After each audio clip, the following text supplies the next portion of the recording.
ओम नमः शिवाय। हर हर महादेव। आप सभी का आपके अपने चैनल संस्कारी मार्ग पर बहुत बहुत स्वागत है। आप सभी को सावन मास की हार्दिक शुभकामनाएं। भगवान शिव आप सभी पर अपनी असीम कृपा बनाए रखें। आज हम सुनेंगे सावन मास महात्म का चौथा अध्याय।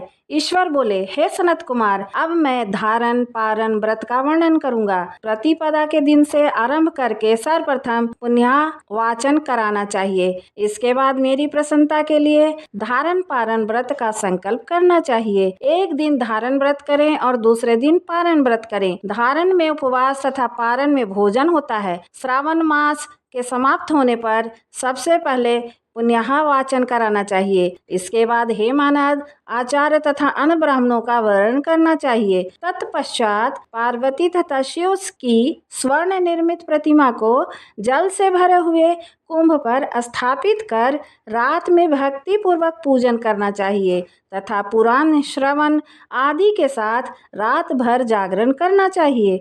प्रातःकाल अग्नि स्थापन करके विधि पूर्वक होम करना चाहिए। त्र्यंबक इस मंत्र से तिल मिश्रित भात की आहुति डालनी चाहिए। उसी प्रकार शिव गायत्री मंत्र से घृत मिश्रित भात की आहुति डालें और पुनः षडाक्षर मंत्र से खीर की आहुति प्रदान करें।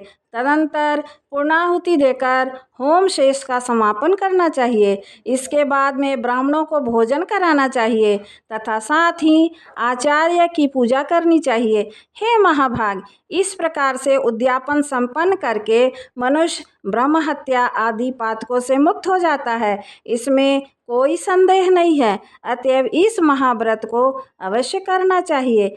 हे मुने, अब श्रावण में मास उपवास की विधि को आदर पूर्वक सुनिए। प्रतिपदा के दिन प्रातःकाल इस व्रत का संकल्प करें। स्त्री हो या पुरुष, मन तथा इंद्रियों को नियंत्रित करके इस व्रत को करें। अमावस्या तिथि को लोक का कल्याण करने वाले वृषध्वज शंकर की अर्चना पूजा 16 उपचारों से करें। तदंतर अपने सामर्थ्य के अनुसार वस्त्र तथा अलंकार आदि से ब्राह्मणों का पूजन करें, उन्हें भोजन कराए तथा प्रणाम करके विदा करें। इस प्रकार से किया गया मास उपवास व्रत मेरी प्रसन्नता कराने वाला होता है।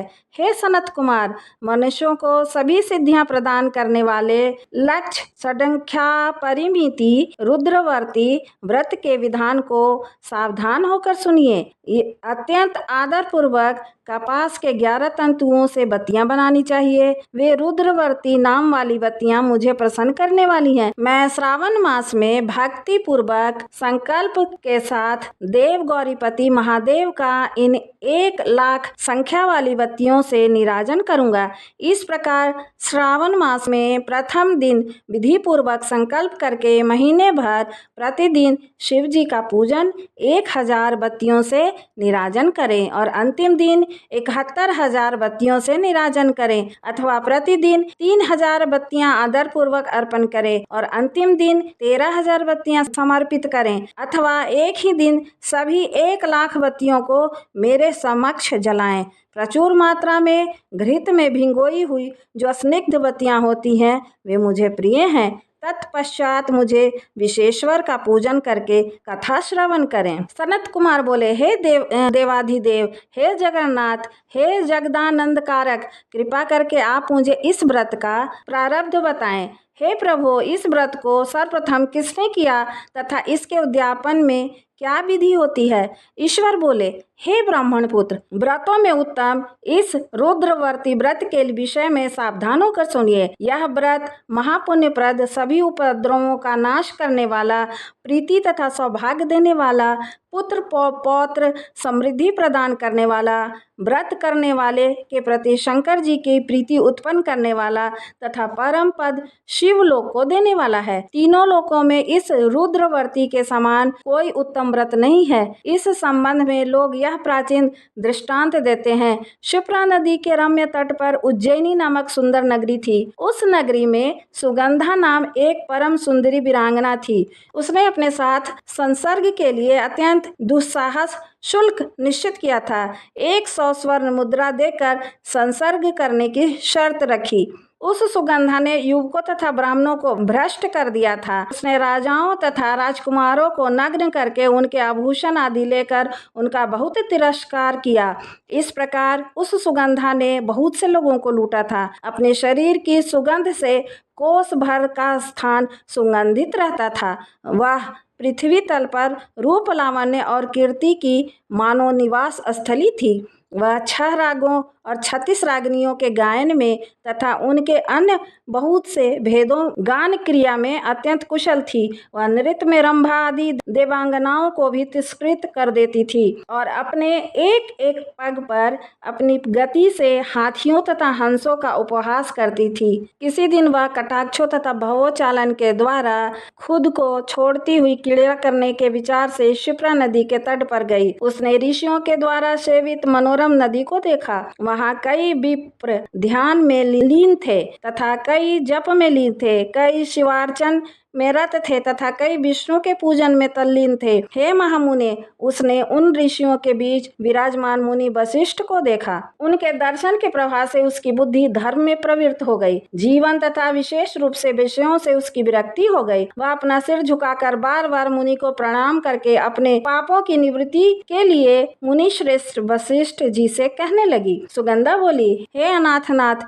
हे विपेंद्र, हे सर्व विद्या विशारद, हे योगीश, मैंने बहुत से पाप किए हैं, अतः हे प्रभु उन समस्त पापों के नाश के लिए मुझे उपाय बताएं। ईश्वर बोले, हे सनत कुमार, उस सुगंधा के इस प्रकार कहने पर वे दीन वत्सल मुनि वशिष्ठ अपनी ज्ञान दृष्टि से उसके कर्मों को जानकर आदर पूर्वक कहने लगे। वशिष्ठ बोले, तुम सावधान होकर सुनो, जिससे पुण्य से तुम्हारे पाप का पूर्ण रूप से नाश हो जाएगा। वह सब मैं तुमसे अब कह रहा हूँ। हे भद्रे, तीनों लोकों में विख्यात वाराणसी जाओ। वहां जाकर तीनों लोकों में दुर्लभ महान पुण्य देने वाले तथा शिव के लिए अत्यंत प्रीतिकारक रुद्रवर्ती नामक व्रत को उस क्षेत्र में करो। हे भद्रे, इस व्रत को करके तुम परम गति प्राप्त करोगी। ईश्वर बोले, तब उसने अपना धन लेकर सेवक तथा मित्र सहित काशी में जाकर वशिष्ठ द्वारा बताए गए विधान के अनुसार व्रत किया। इस प्रकार उस व्रत के प्रभाव से वह सशरीर उस शिवलिंग में विलीन हो गई। हे सनत कुमार, इस प्रकार जो स्त्री इस परम दुर्लभ व्रत को करती है, वह जिस जिस अभिष्ट पदार्थ की इच्छा करती है उसे निसंदेह प्राप्त करती है। अब आप माणिक्यवर्तियों का महात्मा सुनिए। हे विपेंद्र, उन माणिक्यवर्तियों के व्रत से स्त्री मेरे अर्थ आसन की अधिकारिणी हो जाती है। महाप्रलय पर्यंत वह मेरे लिए प्रिय रहती है। अब मैं उस व्रत के संपूर्णता के लिए उद्यापन का विधान बताऊंगा। चांदी की बनी हुई नंदीश्वर की मूर्ति पर आसीन स्वर्णमय भगवान शिव की पार्वती सहित प्रतिमा को कलश पर स्थापित करना चाहिए और विधि के साथ पूजन कर रात्रि में जागरण करना चाहिए। इसके बाद प्रातःकाल नदी में निर्मल जल से विधि पूर्वक स्नान करके 11 ब्राह्मणों सहित आचार्य का वरण करना चाहिए। तत्पश्चात रुद्र सूक्त से अथवा गायत्री से अथवा मूल मंत्र से घृत, खीर तथा बिल्व पत्रों का होम करना चाहिए। इसके बाद पूर्णाहुति होम करके आचार आदि की विधिवत पूजा करनी चाहिए तथा सपत्नीक 11 उत्तम विप्रों को भोजन कराना चाहिए। हे सनत कुमार, जो स्त्री इस प्रकार से व्रत करती है वह समस्त पापों से मुक्त हो जाती है। तत्पश्चात विधान पूर्वक कथा सुनकर स्थापित की गई समस्त सामग्री ब्राह्मण को दे देनी चाहिए। इससे निश्चित रूप से 1000 अश्वमेध यज्ञों का फल प्राप्त होता है। इस प्रकार श्री स्कंद पुराण के अंतर्गत ईश्वर सनत कुमार संवाद में श्रावण मास महात्म्य में धारणा पारणा मासोपवास व्रत रुद्रवर्ती कथन नामक चौथा अध्याय पूर्ण हुआ। हर हर महादेव। ओम नमः शिवाय। धन्यवाद।